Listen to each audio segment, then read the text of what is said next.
नमस्कार, देव सञ्चार मिडियाको समाचार बुलेटिनमा यहाँहरू सबैलाई स्वागत छ। म सविता श्रेष्ठ। आजको मुख्य समाचार यस प्रकार रहेका छन्। 25 वर्षपछि फेरि चल्न थाले हेटौडा टेक्सटाइल इन्डस्ट्रीका लुम। नेपालमै पहिलो पटक गर्भमै रहेको शिशुको एनिमिया उपचार। नेप्से 0.95%ले घट्यो। गरिमा हत्या प्रकरणमा बयानको भिडियो चुहाउने प्रहरी पक्राउ।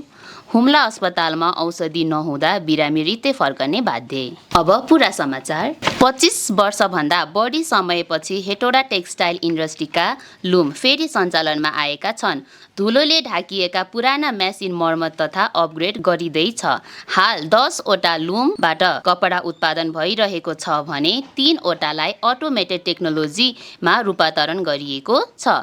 उत्पादन क्षमता 8 घण्टामा करिब 20 देखि 25 मिटरबाट बढेर 65 देखि 70 मिटर पुगेको छ। त्रिभुवन युनिभर्सिटी टिचिङ हस्पिटलमा चिकित्सकले गर्भमै रहेको शिशुको एनिमियाको उपचार गरेका छन्।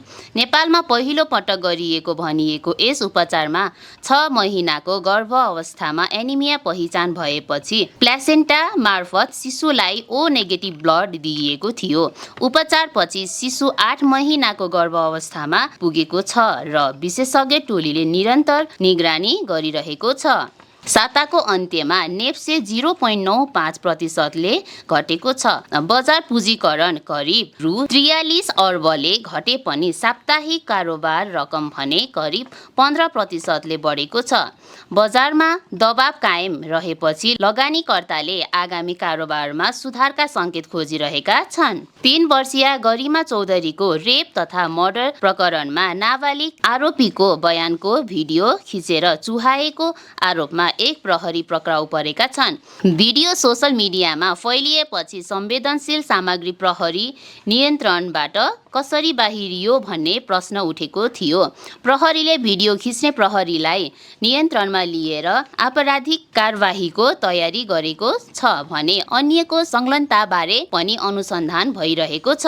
हुम्ला डिस्ट्रिक्ट हस्पिटलमा आवश्यक औषधि नहुँदा बिरामी उपचारपछि औषधि नलिई घर फर्कन बाध्य भएका छन्। पटक पटक माग गर्दा पनि औषधि नआउँदा बिरामीलाई भोलि आउनुहोस् भन्ने गरिएको स्वास्थ्यकर्मीले बताएका छन्। दुर्गम क्षेत्रका मानिस घण्टौं वा दिनौं हिँडेर अस्पताल पुग्ने भएकाले औषधिको अभावले उनीहरूको समस्या झनै बढाएको छ।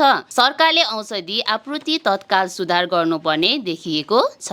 आजको मुख्य खबरहरू यति नै। मलाई पनि बिदा दिनुहोस्। हस्त नमस्ते।